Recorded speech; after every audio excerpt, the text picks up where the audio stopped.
I'm David Lombardo, and this is WCNY's The Capitol Press Room.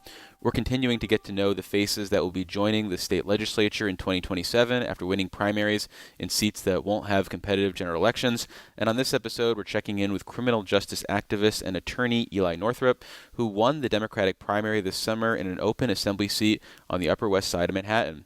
Welcome back to the show, Eli, and congrats on your primary victory. Thank you, David. Happy to be here. Well, before your successful primary run this year, you came up short for the same assembly seat in 2024. Were you always committed to running for this seat again if it came open? I really wasn't. It's a very difficult thing to do, to run for office, and it was a devastating thing to lose, even if it was an uphill battle. I mean, you throw your whole life into it, and I was very happy to be back at Bronx Defenders after I lost, and I felt like I was effective. And really, there was a portion of time when I felt like maybe politics just wasn't for me. I was up in Albany a lot last legislative session, or the session before last in 2025, working on discovery reform. And it wasn't really until the following summer, the mayoral race in New York, that I started to feel like maybe things are changing in the city. I felt like there was room for me in a way that there wasn't in 2024. And so it just was kind of a coincidence that the seat was open again 2 years after I had ran originally. And at that point, when it became open, and I think it was Labor Day, that Micah called me and told me he was going to run for Congress. At that point, I felt like, okay, it does make sense to run again. But it wasn't something that I felt immediately after losing that I was going to do it again necessarily. Well, what's appealing about serving in the assembly? Because I think it's fair to say that you have had influence on state government as an outsider, and you probably get to spend a lot less time in Albany in your current lifestyle. So what was it about running that was still appealing in 2026? I think it's important to have strong advocates, not just coming up and doing lobby days, but inside the legislature as well. And one thing that I recognize from the time I've spent up there doing work on criminal legal system reform is there's just not a lot of people with my background who are in lawmaking positions. And I've seen the impact when there are people that have the experience to be able to bring the voices of our clients and to people that are marginalized up to Albany. It can make a difference. I look to Gabriela Romero and the work she was able to do just in her first session. The perspective she was able to voice, I think, was important. And I became convinced after a period of time doing advocacy that you need people outside of the room, but you also need people inside the room. And I think it's valuable if we want to advance change, if we want to advance equity in our state, to have people with that mindset who are in a position where they have a vote. And I'm hoping to be effective. It may be that I go up there and it feels like I can't be effective and that I'm better suited as, a public defender and a policy advocate. And then I'll know that. But I do really believe that when there are good people up there in Albany, it can change things. And I think we've seen that historically. Well, for listeners who aren't familiar with the way legislation moves in Albany, it's those internal private conferences which shape a lot of legislation and priorities and determine what's going to get to the floor. And now you're going to be in the room, you're going to be in conference Right. with whatever it is, 2 or 3 minutes to speak and then potentially be turned to answer questions. So have you thought about your approach to conference, especially on criminal justice issues? Are you going to come in swinging, telling these people how it is on the ground and what you're seeing?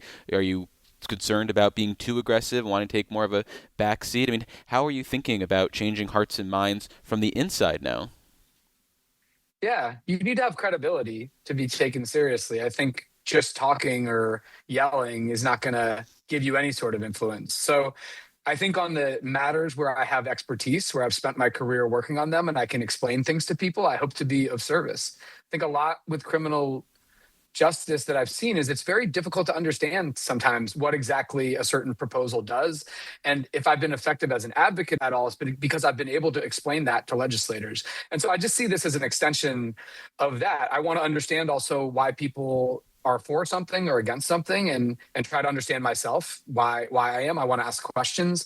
I want to build relationships with people. So I think it's about building credibility. I don't think you come in with as a freshman and people are just going to listen to you because the people in your district elected you. I think you need to build credibility, tell the truth, be able to explain things and add something to the conference. And I think if I can do that and people come to trust me, and then I can have an impact, but I have to earn that.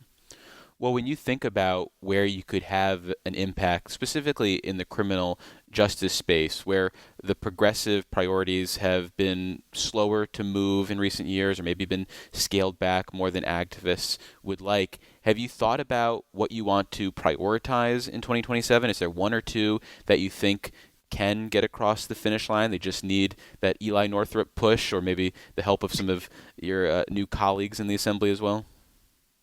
I think it's a coalition of people going up and fighting for it. And I think we're going to have at least 16 new assembly members next year in the Democratic conference, maybe more after November, who are committed to some of these measures. For me, it's sentencing reform and parole reform. I look at the Communities Not Cages package of bills.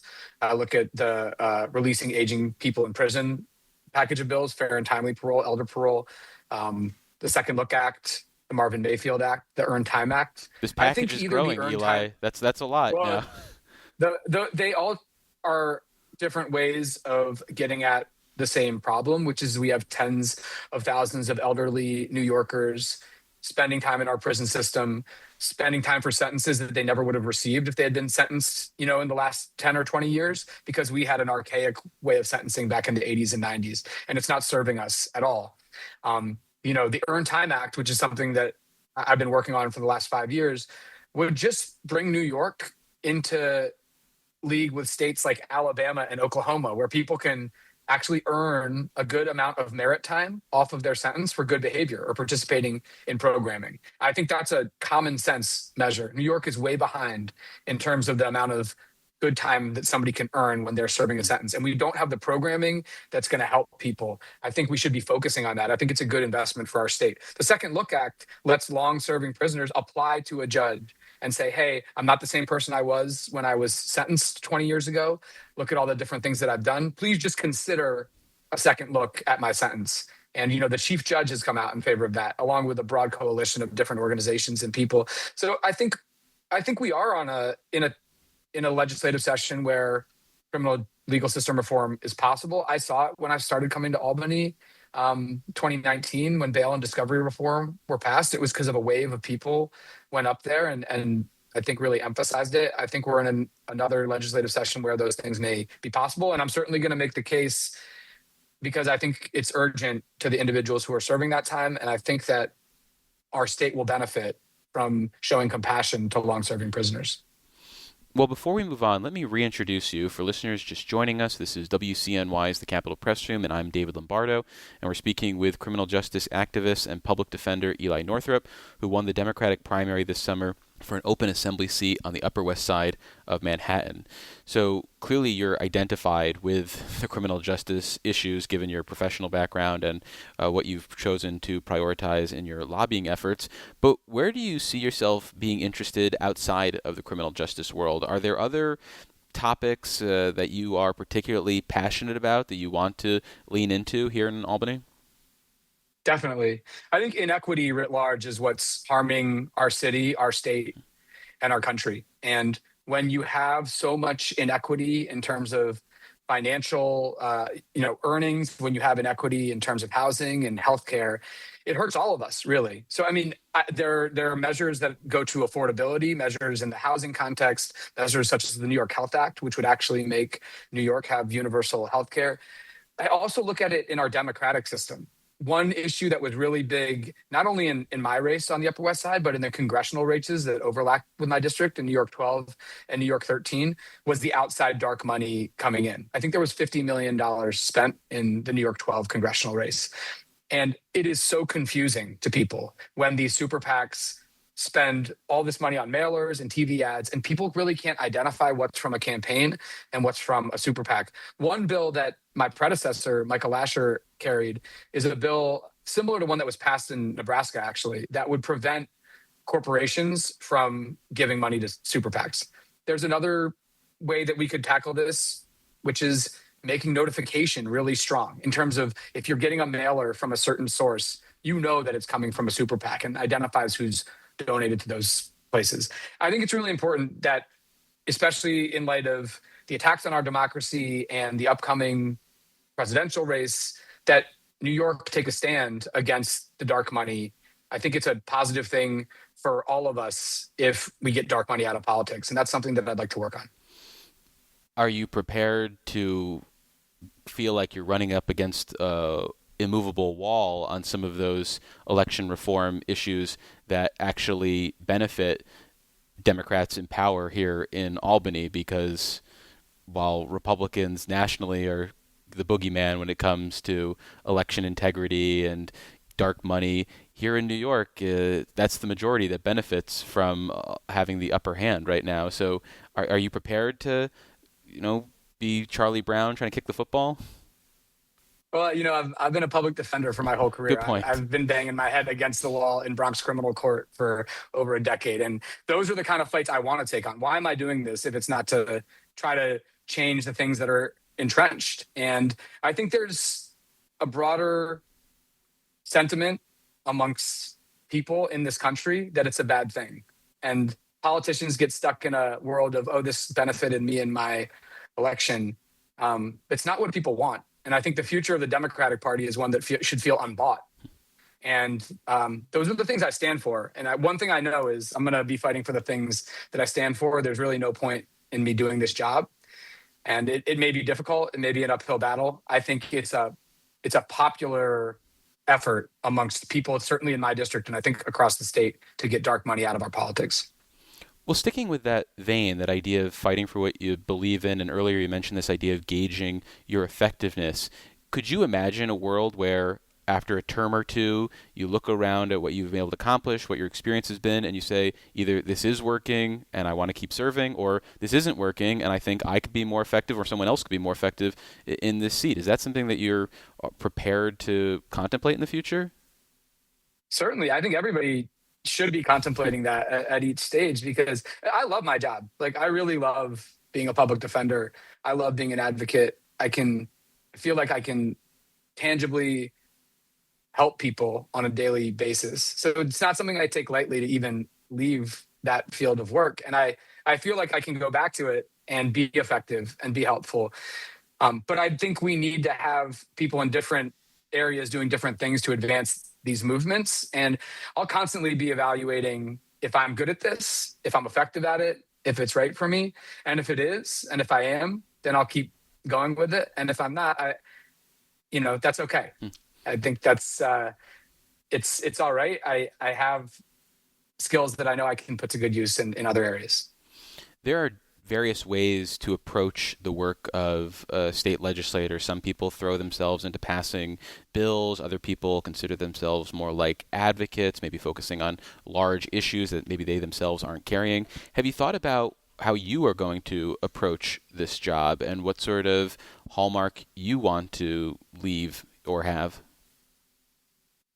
It's important to me to be somebody who has credibility amongst their colleagues, who people believe when I'm talking about something, I know what I'm talking about and I'm giving honest information. I want to understand roadblocks to certain measures that have been pending that feel popular but aren't getting across the finish line, and try to solve problems. I mean, I see myself as a problem solver, and I think I'm not sure exactly, how this session or this first year will feel. I'm going to go up curious. I'm going to go up bringing myself to it, but I really will feel like a success after this first year if I've built credibility.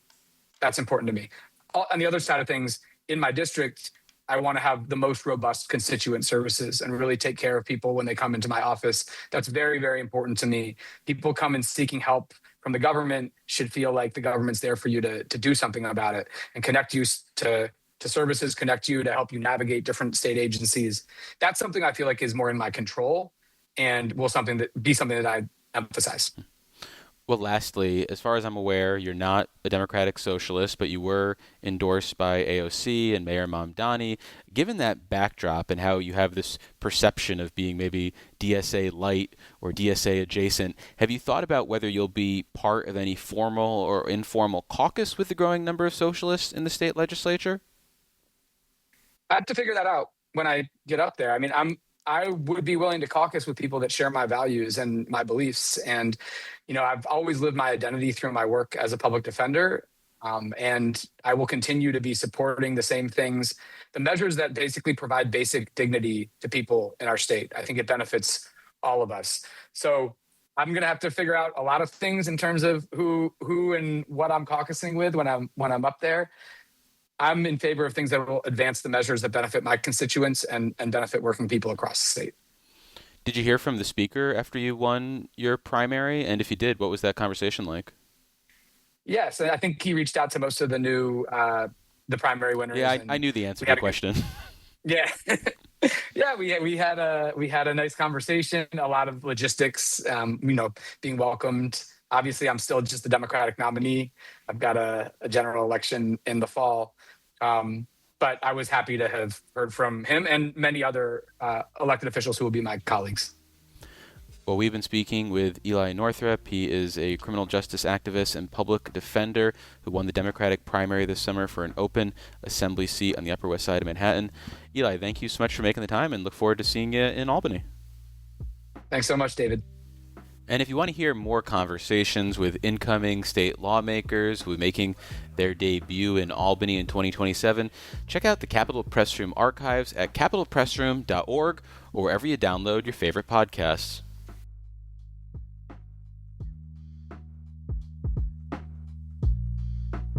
Thanks for listening to today's edition of the Capitol Press Room.